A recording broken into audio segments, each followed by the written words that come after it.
welcome back to LinkedIn Logs. I'm your host, Chad White. If you didn't know, this is the LinkedIn influencer slash OnlyFans podcast for the website, cpluscomedy.com. Like I just said, it's a website. Go there. I accidentally turned... I'll give you a little look into my setup.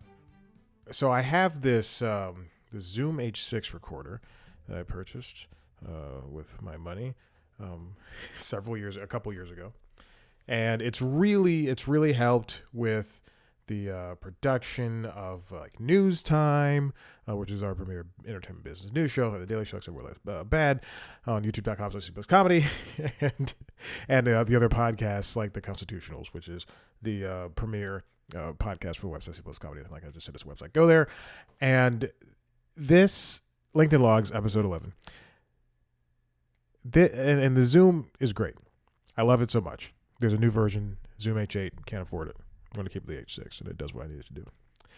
Now, the problem is that one of my issues with it is that it's analog, no touchscreen. I got to use one scroll wheel button to control everything. Whatever. It's powerful enough to do what it needs to do. But it does have a headphone jack in it, so I can listen to everything.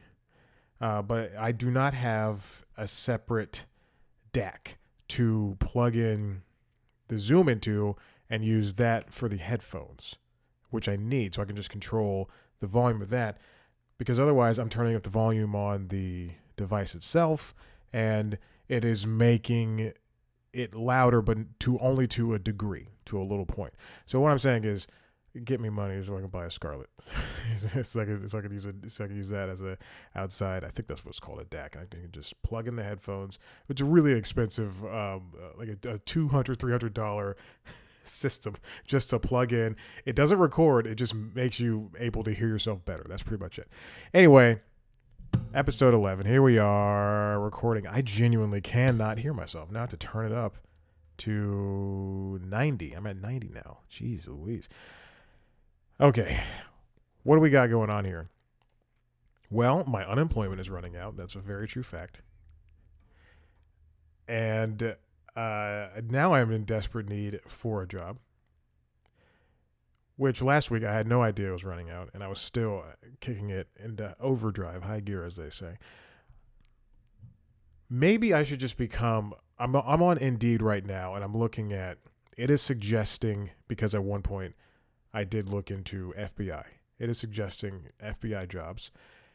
Maybe I should do that. I think that might be slightly up my league. And, you go to Quantico for 4 months. I already looked up the timetable. I looked up everything. I did all the research I possibly could. The one thing I have about working for the FBI, or CIA, in fact, too, is even though they have an office here in Atlanta, I could be put literally anywhere. Even there's a Secret Service one. I could be put truly anywhere within their parameters. So they could be like, hey, we need somebody in Montana. Hey, we need somebody at our office in Texas. And I don't want to live in those places. But wouldn't it be cool to be like FBI holding up that double-sided thing that holds the badges? Anyway...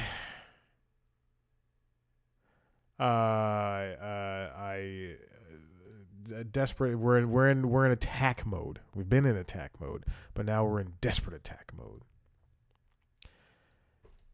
It's times like this. I wish, you see. It's so interesting. You look up like CNBC Make It, which is I think just such a not a very good what's it called? A repository for information. It's just all this BS about like how their side hustle. This couple has this 29-year-old couple has a side hustle that brings in $2 million a year. I work just 4 hours a day. Like that. That's a real headline I just read, and that is that paints such a varied regular picture. I mean, seriously, it just makes something that truly every single person is trying to do seems so easy, whereas like wherein 1% of those people is actually able to make something out of their quote unquote side hustle.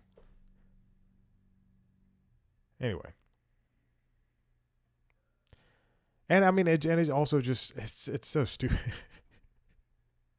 29-year-old earns $187,000 for 9 months of work, but and his job doesn't require a bachelor's degree, which is something we'll get into. Uh, However, when I that's like when I was reading that story, he works at a staff as a staff nurse. Well, he was working as a staff nurse in like Spartanburg, South Carolina, and now he works at some smaller place doing the same thing.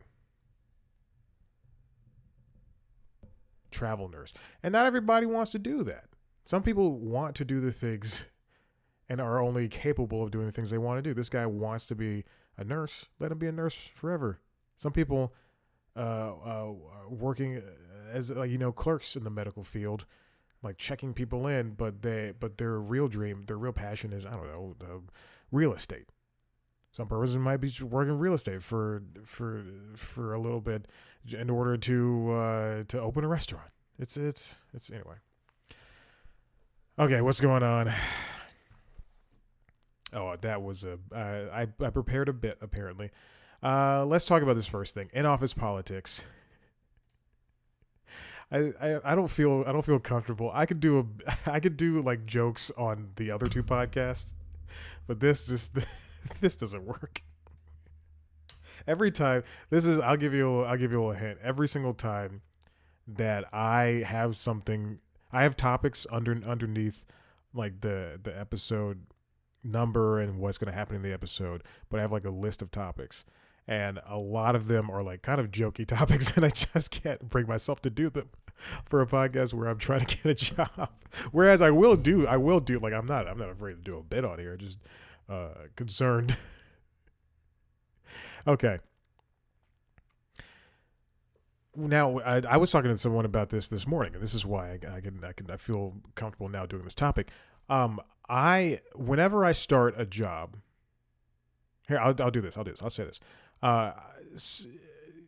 You watch TV, you watch movies, you see people working at jobs, and they're all friends, and everybody's cool, and they go like happy hours and stuff after the fact, and then even now, like I'll see my friends will talk about like how they know somebody at work, and this and that.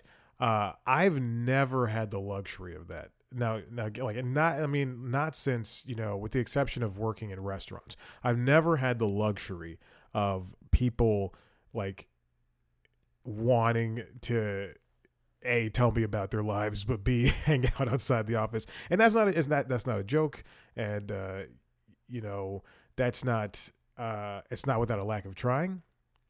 But man, oh man, I've just never had that type of camaraderie when it comes to that.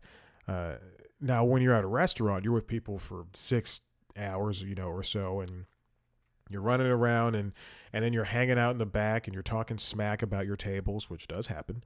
Look at that fat guy out there. He wanted a cheeseburger, and he took all the lettuce and the tomato off, and he said because he didn't like the way tomato feels on his mouth. Look, that's why you're so just making fun of people. It's true. Yes, you're getting made fun of all the time. Not all the time, maybe, but definitely all the time. and it's I've never, besides the restaurant things, I've never when I was at WXIA, the NBC News affiliate in Atlanta, Georgia, I was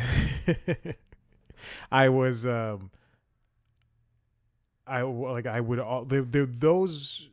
And I don't think it's like really an age thing, but I do think it comes with the territory. But when I was there, it was a fair amount of people who were around my age, and also given like I didn't even live in the city, and but I definitely tried my hardest to be friendly with people, and really only the talent liked me. Other than that, the people around me did not like me, and quite frankly, now that I think about it, don't like them as well. And but it was, I'll put it this way, talking to somebody, and again, this is, I'll just say this is for everybody, but talking to people, it was a lot more difficult than it seems. And it's not like, you try hard or, you just let things happen organically. And I was never, I guess because like I had my mission, my thing of, I want to, if I'm here, then my goal is to move upward in any way possible and show these people, hey, this is what I could do. And their goal, especially since, like, I was making $10 an hour, which again was less than what the interns were making, which is a true fact. And I was driving from the suburbs, and I was working Christmas Eve and Christmas and Thanksgiving and New Year's Eve, I was giving it my all, and I don't know, maybe that comes off as disingenuous, maybe that comes off as a little try hard, but I definitely did my best to communicate effectively and really talk to people there. But the title of this topic is in-office politics, and that's the thing is there are things where it's an inter-office culture. I mean, a lot of them. I know for a fact during college football and college basketball season, I just had nothing to talk about, and because I don't give a flying crap about college sports, because I think those kids are there for school anyway. So there was just points where I just couldn't talk to them about something. I couldn't talk to people about anything, or I would volunteer to do certain tasks, and I would just kind of. I know in particular two people who I still don't like to this day because I hold grudges. It's fine. You don't have to like people. You don't have to like everybody. I use that to drive me, just like I use my hatred of the three people. One of them was at 11 Alive that let me go to drive me. That's very true fact. But I remember volunteering for some stuff, and those people who were fully capable of covering whatever it is they needed themselves would always treat me like just straight crap. I just don't care. It's fine. I don't care. I remember I will say this, I'm not very much a person who's like, if I see you every single day, I'm not going to say hi to you. I'm not going to be like, hi, how are you? Hi, how are you? Like, small talk is small talk. And if I give you a nod, if I acknowledge your existence, if I give you a fist bump, that's enough. That's enough. That should be enough. We shouldn't have to stop and chat and talk about the weather. And I remember this one reporter. This is the only talent person that I did not like. One reporter, her name is Faith. I wasn't supposed to say her name, but we were walking down the hallway, and I'm going to the bathroom, and she's coming in. I guess she's leaving from the bathroom area, and she goes, hey, and I go, how you doing? Like I nod, hey, how you doing? And she stops. She goes, I'm not going to say hi to you anymore. You never say hi to me when I say hi to you. And I was like, but I just said, I just went like this. I was like, hello. I said hello, and she's like, yeah, how come you never talk to me? Oh my God. Maybe this is why I can't get a job, because I do this podcast. Also, don't give a crap. So yeah, and then that was 11 Alive and or WXA or whatever, and then the next big job, which probably came I think a year after that, which I'm lying on my resume. Everyone's doing it. Shut up. So, which came a year after that. Because you look at my resume, it says like I went from a job immediately to another job. I did not. I lied. But the Weather Channel, that one was like even tougher, because you would come in at 2-3 o'clock in the morning, and nobody would want to talk. Which me, baby, I thrive. I wake up at 4 to go to the gym. I thrive at that early in the morning. And and also, as a contract person at that point, as my first contract job, you go in and everybody already has their groups, their rhythms and things. And I never fit in with that type of the people who are already in their groups and everything. I can only remember two people, Eric and Kendall. Both one was a producer editor and one was a producer who were kind to me. Everybody else were complete assholes. Facts. And especially the woman who let me go, Angela. And no, she didn't do it. She refused to, because I asked her multiple times about renewing my contract. And then the day before, she got someone else to do it over email. Anyway, and that person's name was Cash. And never gonna be able to work again. And you know, going into the Weather Channel, I mean, it was just like, sometimes I hear about, you know, jobs at like CNN or Fox News or CBS, whatever. I hear a job that's like, it's cutthroat and things of that, and everyone's there for themselves. At the Weather Channel was not cutthroat, but I will say that the people that were brought in were just everyone for themselves. It was, and not like a you know, a high school style everyone for themselves. It was like, you know, if you weren't part of the group, you were never going to be part of the group. And I mean, that's how it felt. There was one contractor who, on the same day that I was hired, I don't remember her name, but I remember her face, and this is like one of the most angry I have been in my entire life. This is at the Weather Channel. They had like in like the open office layout, and then there was a studio where they would shoot the broadcast and everything. And there was one, I think her name was Brittany, but she was a contractor too. And I remember one morning, I'd been there for like 2 hours, at most that day already. So I'm already deep into my like whatever, and I'm editing video. And on this one computer, it was a computer, like you didn't have a set computer. You just had computer free for all, essentially, and no laptops. You just had a computer. So I sat down at the only open computer, and I wish I could go back as me, who I am today, as someone who does not care, and have this happen to me. But I was working, and she comes in with the largest attitude I've seen of any human being possible at 5 or 6 in the morning, or however whatever time it was, and she's like, "Get up, move. This is my computer." And I'm like, "What?" And she goes, "This is my computer. I was here yesterday." I was like, "But we don't have set computers." And she's like, and now it's like, again, this early in the morning, and she's talking in a loud tone, and no one else is like helping me out. There are definitely people like, the heck's going on over there? She's like, "I was working here yesterday. This is the only computer that has this, and I can't, and it's saved on here." And I'm just like, and I was like, "Okay, Jesus, calm down. Like, it's, you need, like, can you not just go find it?" And she's, and like, you know, she's yelling at me. And then eventually I just get up, I acquiesce to it. But that stunk. I think her name was Brittany. Anyway, and just gonna dox this person. Yeah, I mean, it's just, you know, I don't know if she was trying to make a name for herself. I'm not gonna say mental health or anything, because that's a bad thing to say. You can't use that excuse for everything. But you know, it's just, I just never felt comfortable there. And when Angela told Cash to email me, and just a couple of days before my contract was ending, and ruined and put me in a very tough spot for money. I hate her for it. You know, there's also that part of relief. I don't have to wake up at 2:00 in the morning anymore, or two or 3 or whatever time it's supposed to come in. And then there was Bounce TV, when I was at Bounce TV, Scripps.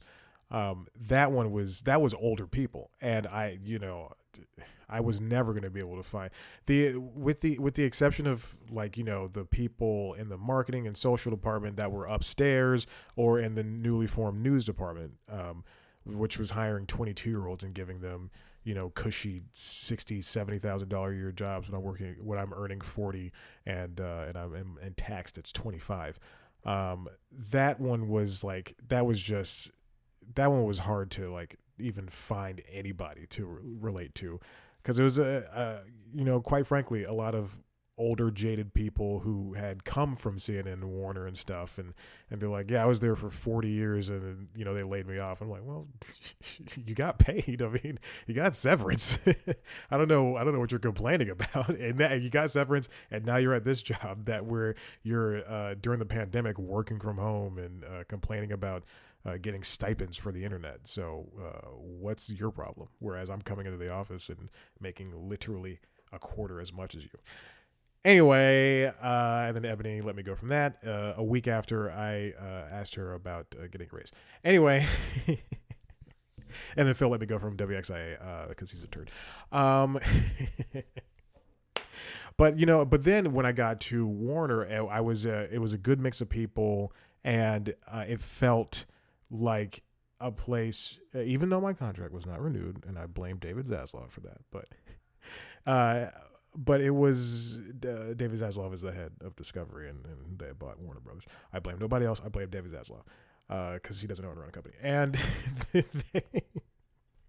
and even though that contract ended, I still felt better there because there were people that I could at least talk to and communicate with versus, you're coming from two companies that had older people and another company where I just never felt comfortable in that place. Now that being said, I know I said restaurant jobs were much easier to make friends because it's generally people your age and you're running around doing stuff and sometimes you're dating and whatever. I did work at Starbucks before Bounce, and Starbucks and CNN Center in Atlanta, Georgia, downtown Atlanta, Georgia. And I did not make a friend, not even a single friend there. And in fact, I made more enemies than I made friends there. I made friends with some people that worked at CNN above us, baby, when they would come down for their coffees. And I'd be like, yeah, man, I used to work in the news too. And they'd be like, and they just spread out of there. And that one was, even tougher. That was just like, oh my God. Okay. What's going on? In-office politics. I hate it. I'm not a fan of in-office politics. Okay. So this is something that stuck out to me, today, as of recording this, or yesterday rather, really. The New Jersey governor, this comes from The Hill. The New Jersey governor, let me pop this open. What is this? Changing America. Boom. Okay. If you're watching the video, you now just see an article that just popped up. The New Jersey governor drops college degree requirement for some state workers. This comes from The Hill, written by Alejandra O'Connell Dominic. It is the sixth state to loosen the education requirements from state employment. Now, this has been a big thing for the past couple of months for the past couple of years where we have all of these different types of jobs and they're not able to fill them, and people, especially people around my age have been complaining that it shouldn't take a college degree to get an entry-level position. And it shouldn't take a college degree to, in fact, to get really most any job. You shouldn't have to, if you're applying to do construction work, you don't need a 4-year degree and 10 years of experience and things of that nature. And it goes all over the place. But Governor Phil Murphy signed an executive order on Monday ordering the Civil Service Commission to examine which state jobs require a 4-year college degree. The same thing is happening in that same kind of bill has been pushed in Georgia. This comes from AP News. Georgia Senate Committee is advancing a bill that would instruct an agency to examine qualifications for state government jobs and not require a college degree unless truly necessary. Now, I've applied to countless jobs, and I mean hundreds and hundreds of jobs. Maybe hundreds of jobs over the past 5 years, and maybe even 100 over the past 3 months, 100 or so, just more than the average bear. And it is quite frankly insane what they're asking for people to have when the job pays a quarter of $100,000, and it's entry level. And it's things I've done 10 years ago. It's insane. It's ridiculous. and now we're getting in this to this point where, I saw a story last week. I don't remember. I don't know if it's CNN or if it's CBS, but people are going into Europe from America and doing their degrees and getting their degrees there because they're cheaper or they're free. And they and let's just, when I say people, they probably mean white people, but people are going over to Europe. I mean, come on. I don't know any people of color who did a study abroad program. Yeah, that's true. And just make a statement. Just to think back on it.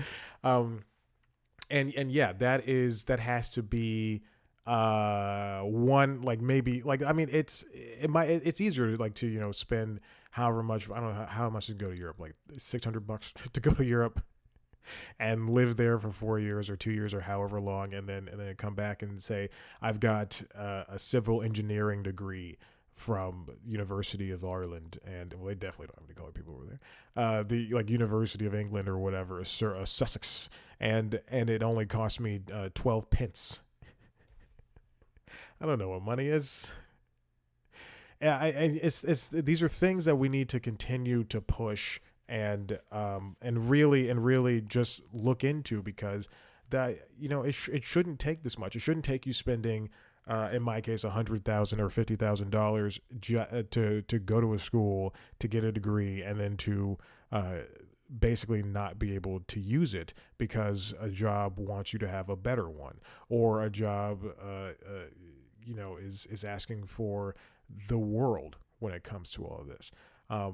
And yeah, so I mean, it's just, do we need college? And you're seeing a small uptick in, I believe, like vocational schools, extra learning and everything like that. People learning to do maintenance and plumbing and electricians and things of that nature. And I think, when it comes to graduating high school and then trying to enter a job force, I think one of two things needs to happen. You need to find a way to get that extra education, because you're 18 years old. You don't know anything. If it's great. Like, sometimes you'll see like and I like him. I like him a lot. Justin Bieber, or Ariel Winter, children actors who don't get to have that childhood, and then we see them cutting up when they're teenagers and not acting right, and things of that nature. And thank goodness Ariel had her own issues, I believe, with her parents and everything. But and Justin has now mellowed out and turned into an upstanding young man. But it is, we get to these points, and I think someone deliberately not going to college, I think you have to get that extra education, learn how to weld, go learn how to build a table, get electricity, plumbing, maid service, like business classes instead of business school. I think that's much better than just learning by way of life, because you can learn by way of life and also have education with you. That being said, don't spend $50,000, $100,000 money that's not going to be able to be paid back, because I mean, like, how many Simpsons writers went to Harvard? It's fine. We don't need that many Harvard grads anymore. I don't care that you went to UGA. I just care that you're a nice person. Okay. Anyway, that's it. That's all I got for you today on LinkedIn Logs. If you like what you heard here and you want to see a video version of the podcast, head to youtube.com/C+comedy, where you can see video versions of The Constitutionals, which is our premier podcast where I talk about entertainment, business news, as well as what's it called? Late Night Lately, which is the late night news show. Late night news show. There we go. And it's got a monologue, and I talk about late night. You can also watch on youtube.com/C+comedy News Time, which is our premiere show, which is where I talk about it's like the Daily Show, except way less funny. You can subscribe to those wherever you get your podcasts. You can follow us on Twitter, TikTok, Facebook, Instagram @C+comedy. Me on those platforms @ChadBlackWhite. Share this with your friends. Do what you got to do, because baby, we're in it. Okay, hopefully I can come back with some good news in the next episode. We'll see. I don't know. Definitely trying. I did Atlanta Film Festival. They denied me yesterday. So there you go. All right. Bye.